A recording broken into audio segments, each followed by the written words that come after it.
Welcome, this is A.J.B from A.J.B Counseling and Psychotherapy. I am a psychotherapist in the state of New York and New Jersey, and I specialize in the treatment of panic disorder and agoraphobia, panic attack stuff. I'm the panic attack guy. So I just covered a study on, I covered a study on panic disorder. So I figured now is a good moment to also cover a study on agoraphobia.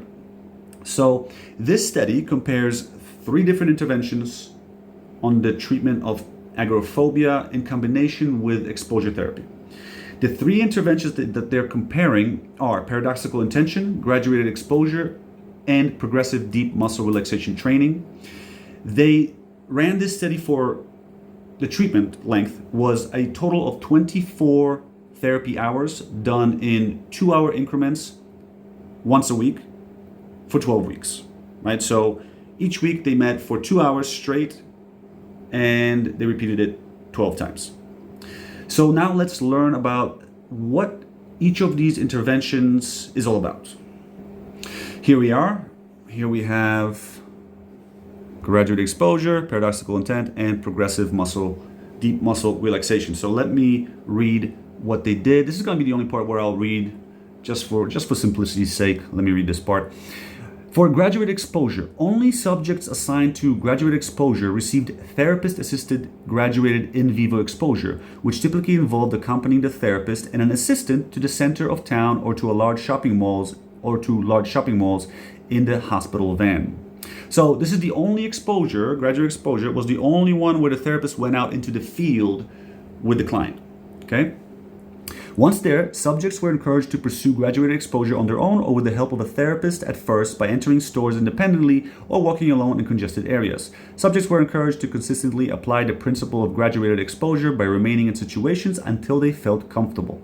After 90 minutes, the graduated exposure group reconvened and returned to the clinic. In the later phases of treatment, subjects were encouraged to take the bus, either individually or in groups of 2 to 3, to go downtown and return to the clinic, a distance of 8 miles. Okay, so that's what graduated exposure is. It's going to be tough to get a therapist. If you're using insurance, it's going to be really tough to get a therapist to do that with you. You probably have to use private pay. Now, paradoxical intention. Subjects assigned to paradoxical intention were informed that anticipatory anxiety brought about precisely what one feared and that excessive intention with regard to one's own performance interfered with functioning. They were informed that the more apprehensively they anticipated becoming fearful in a situation, the greater their tendency to actually become anxious in that situation. Subjects were informed that instead of trying to avoid becoming afraid, they should welcome their fear instead of trying to subdue it and actually intend it to become exaggerated and magnified. So what you want to do with paradoxical intention is when you feel anxious, be willing to make it worse. So something I'll tell you about paradoxical intention, it's one of those interventions in my practice, as I've observed it, not everybody can pull this off, but when they can, the results are spectacular. The kind of spectacular where people will say, wow, I'm free. And their panic will pretty much be over right then and there. It might kick up a little bit of dust down the line, but it's pretty much done. I just recently had somebody who reached that state. It's great. It's also wonderful to see as a therapist. Like, wow, that's awesome. Like I somehow feel accomplished, even though they did all the work. I just shared the information with them. They did all the work, but it's very satisfying. Professionally, it's a very satisfying thing, and for the client, this of course is very, very satisfying. They were instructed that if they reversed their ideas and thoughts regarding their fears, they would find that paradoxically their fears would lose their strength and meaning. Subjects were asked to imagine themselves in phobic situations and instructed to practice paradoxical intent strategies. The therapist provided feedback, modeled paradoxical intent statements, and encouraged the use of humor where appropriate. These procedures were rehearsed at least twice during each session, and instructions were provided to practice paradoxical intent strategies on a daily basis and to use it in phobic situations. So I don't know if you watched my other videos, but if you did, then you might remember a symbol of panic as a spiral. Right? Or you might remember a loop. That represents the panic attack, and a continuum that represents anticipation, anxiety. So this loop represents fear of symptoms of fear. And this right here represents anticipation anxiety. And this big thing right here, this spiral represents both combined. So as you can see, this is actually anticipation. As we go up, anticipation rises, right? And just whatever, anti. So the cool thing about paradoxical intent is that you're basically skipping all of the anticipation. So if zero anticipation right here represents you're calm, and 100 represents maxed out, the peak of a panic attack. When you are willing, not just willing, when you're willing to make it worse, when you desire to make it worse, it's like you bum rushing the thing you fear the most. And you skip this whole anticipation buildup. You take it, you just exit out. You destroy it. And that's what actually drives your panic attack. So that's the beauty of paradoxical intent. Okay? So let's keep going. Progressive deep muscle relaxation. Subjects assigned to relaxation training received intensive, systematic, and programmatic instruction in all phases of relaxation training. Relaxation training included a series of graduated steps entailing coaching, modeling, practice, rehearsal, and instructions. Subjects learned how to differentiate tension from relaxation, develop cue-controlled relaxation skills, use facilitative diaphragmatic yogic breathing techniques, develop deep relaxation via imagery, practice instantaneous letting go techniques, and related relaxation training coping skills. Subjects were instructed to practice their relaxation training skills a minimum of 20 minutes per day and to utilize them in vivo. In vivo relates to live, like during the exposure. So, let me see, should I add? So, okay. So if you are curious about pulling off relaxation training, my recommendation is Google it. There's definitely lots and lots of instructions out there. Yeah, let's keep it going. Let's see what the results were.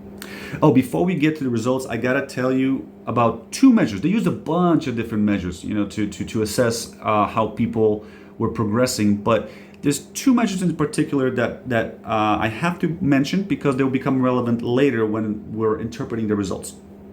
First is the SBAC. SBAC right here.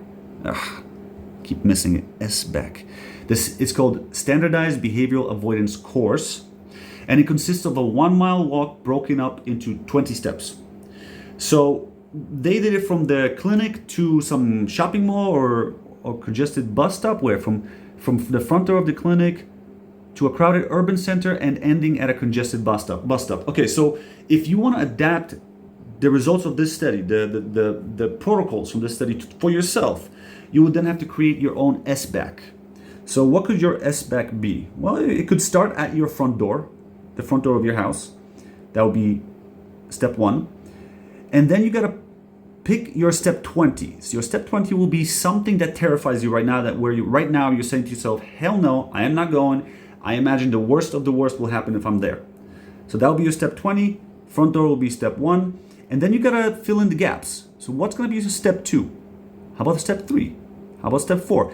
And you want to make sure, you want to try to do your best. I know in practice it can be even impossible to make them evenly spaced out in terms of difficulty. So try to assess, maybe, okay, crossing the street, how anxious will I feel? Will that be a 2? Okay, yeah, crossing the street will be a 2. Okay, getting to crossing the second street, that might be a 3, right? Break it up into 20 steps, and that way you will develop your own SBAC. The other measure is SUDS, right here. SUDS.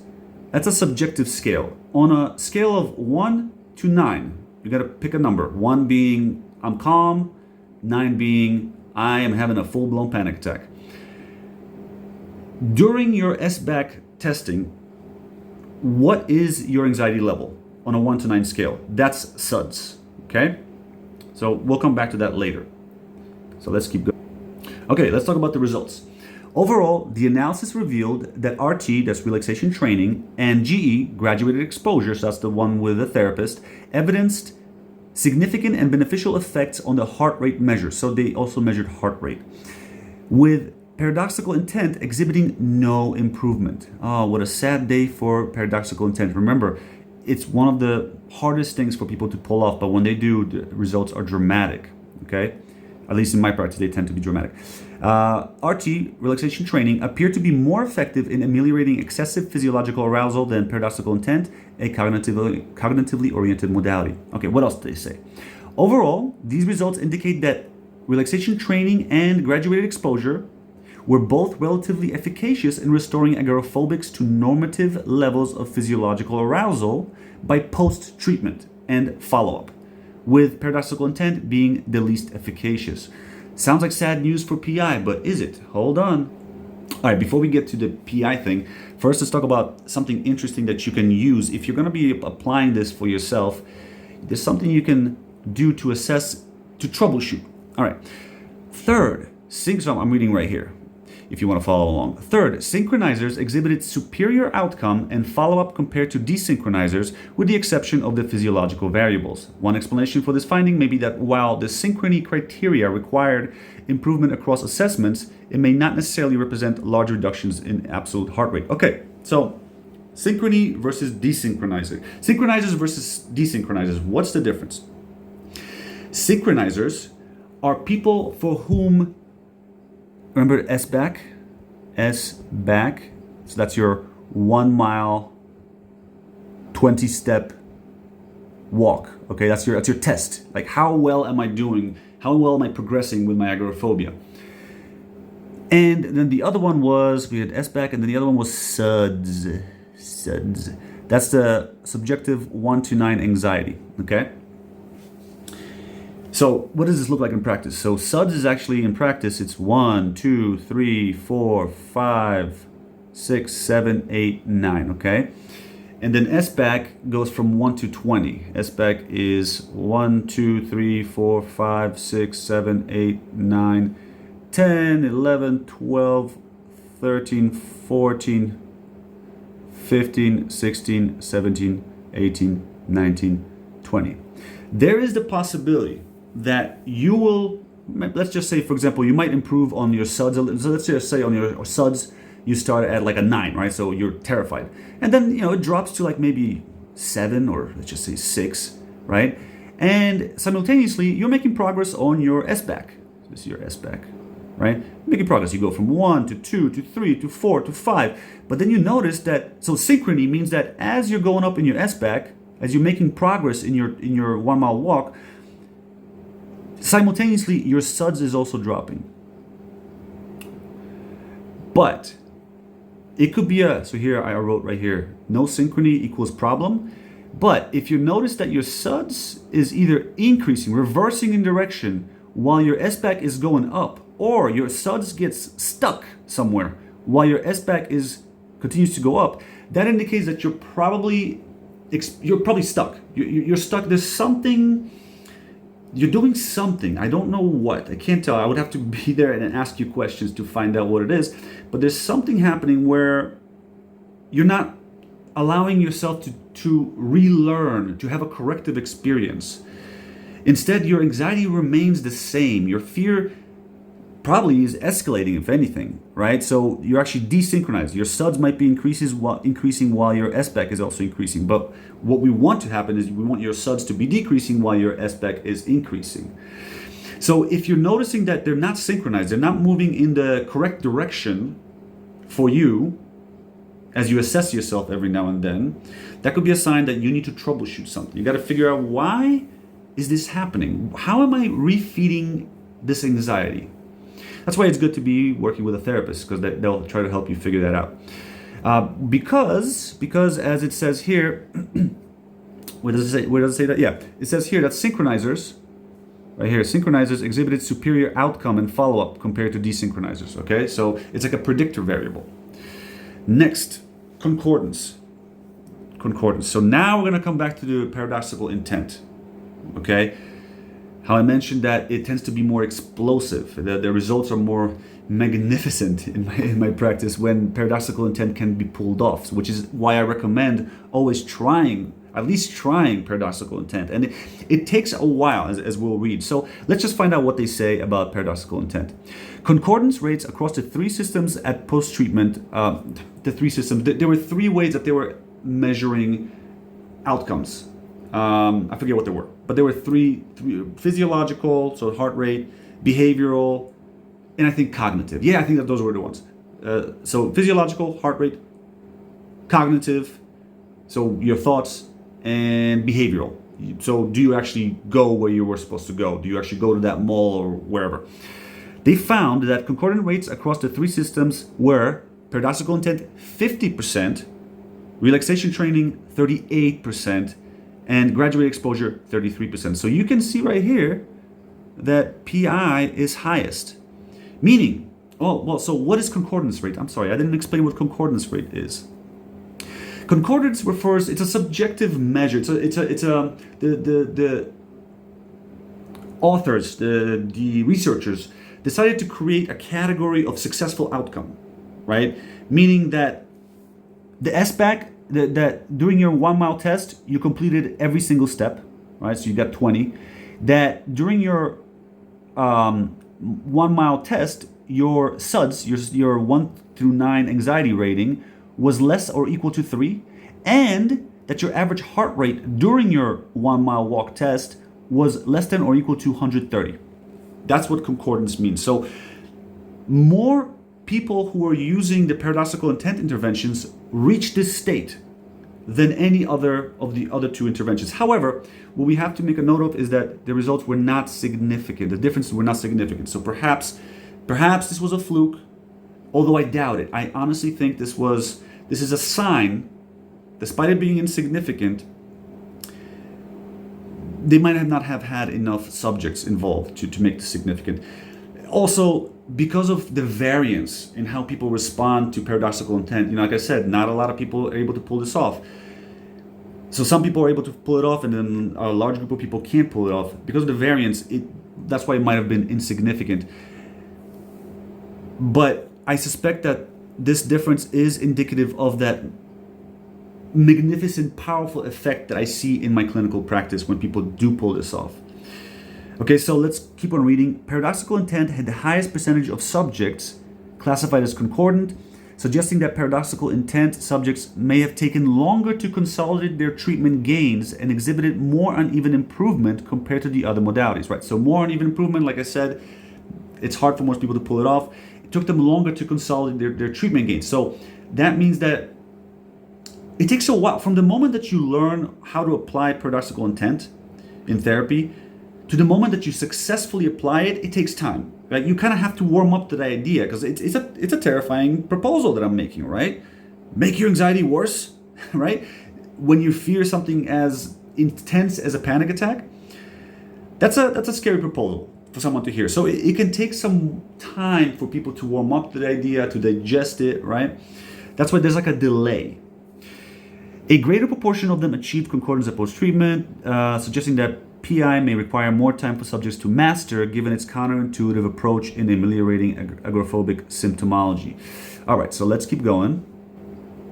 Okay, so the researchers decided that, let me read this. These results corroborate conclusions derived from the outcome study examining the clinical measures, not important, and suggest that while GE, RT, and PI, so graduated exposure, relaxation training, and paradoxical intent, are beneficial modalities, they are incomplete treatments regarding ensuring high level of synchrony, concordance, and state functioning and improvement. So they're saying that this by itself may not be enough. Okay? So what does that mean? Well, here I wrote in ACT. Perhaps you might want to add ACT into the mix. Perhaps you might want to add why do I always do that? Cognitive restructuring.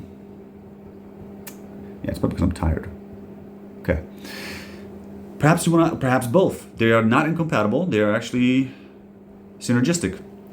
So perhaps you want to add ACT and cognitive. So check out the other video on ACT if you want to learn more about it. I do a little bit of an introduction to the concept.